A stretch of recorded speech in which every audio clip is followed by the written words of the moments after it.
Ma'am, my name is Dorenda M. Valencia, B is Criminology Section C. There are 5 pillars in criminal justice system, which is law enforcement, prosecution, court, correction, and community.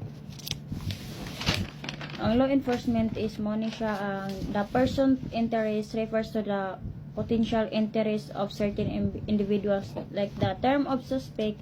Mo ni siya ang tumutukoy sa taong nanatiling hindi nakikilala pagkatapos matukoy ang isang suspect. Prosecution.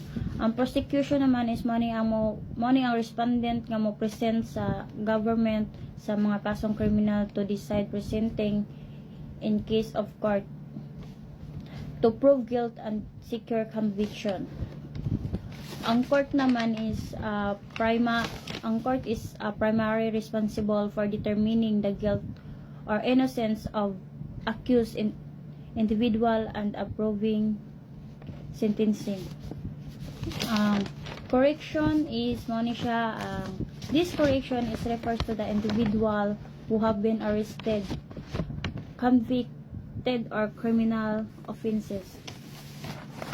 Ang community naman is the element are mobilized ang aron matabangan nimo ang mga otoridad sa epektibo nga pagpatubag sa mga batas, like mga kalino sa community. Lady Justice daw is ang nagsymbolize sa justice. Ang patas ang isigataw nga wala gipaboran sa usag-usa. Justice is blind and should not be influenced by external factors. So, dili dapat ma-influensyahan ang mga external factors.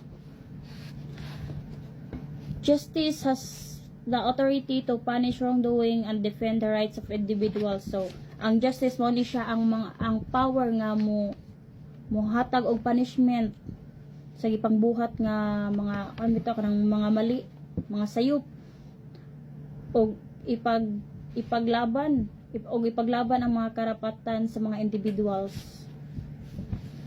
Justice should be proportionate with punishment or reward commensurate with the offense or merit. So justice should be ang justice is nagabase siya sa proportion nga adunay punishment or reward corresponding to the offense or merit.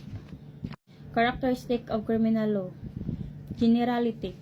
Criminal law is binding to all person who lives or sojourn in the Philippines, except as provided in treaties and laws preferential application. So, ang kriminal na batas ay tinutukoy sa mga individual na residencing or sojourn sa Pilipinas, maliban kung specifically stated sa relevant treaties and law.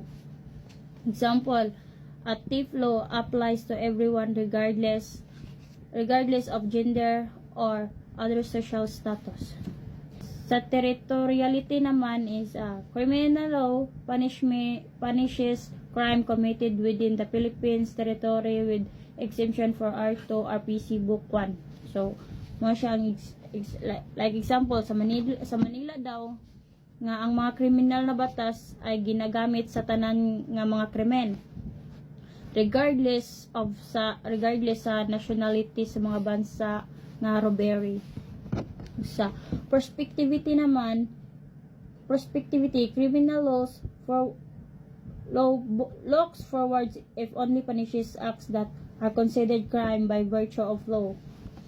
So ang criminal na batas ay pinaagi sa mga prospectivity aims to punish act na ma-consider sa crime as a crime by law. Felony by means dolo culpa. He must have freedom while doing the act or failing to do the act. So kinahanglan na gyud tay freedom sa pagbuhat or fail to perform the act. He must have intelligence while doing the act or failing to do the act, and ang individual dapat naayod tay intelligence while naghimo or failing to perform the actions.